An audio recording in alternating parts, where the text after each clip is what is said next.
welcome to Understanding Adobe Photoshop. My name's Rich Harrington. Today, we're going to make a selection based upon color.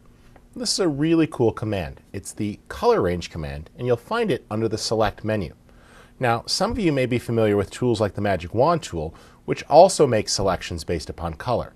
The benefit of this command is that it's much more flexible and gives you an interactive preview of what's going to be chosen. Let's explore.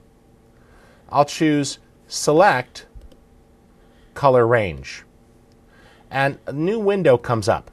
I recommend dragging this off to the side so you can see your object a little bit better, and you make an initial selection by clicking. Once you've done that, you see it grabs parts of the image. You have the ability to drag fuzziness, and it will pick up more or less.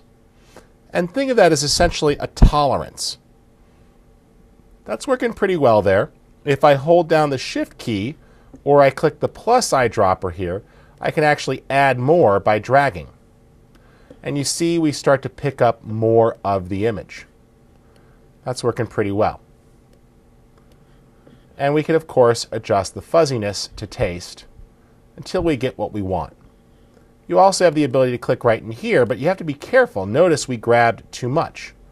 So I'll go ahead here and instead choose Localized Color Clusters and tighten up the range a bit. And notice that it now is selective. As we click, it starts to add more, but it constrains it to near where the click occurred. So this allows us to make a selection, but it doesn't pick up stray pixels in other parts of the image. That looks good. If I want, I can actually preview this and say, show it to me as a matte.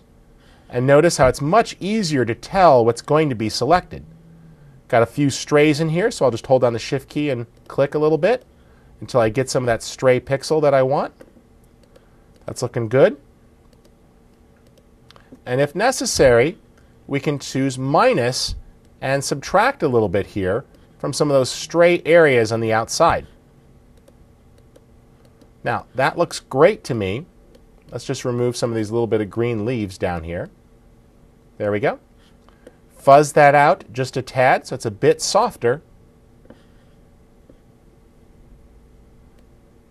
There we go. And click OK. And we now have a selection.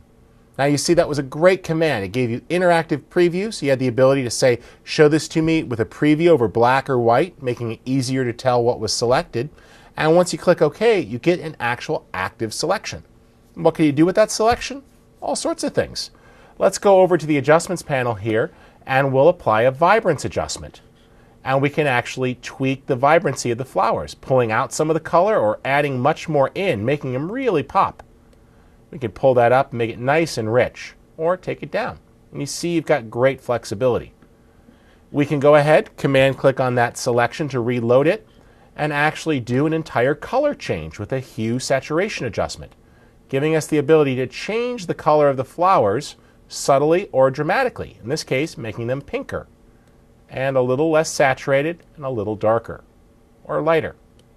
So, as you see, great controls. That's the Select Color Range command. I highly recommend you make it one of your key selection methods when using Adobe Photoshop.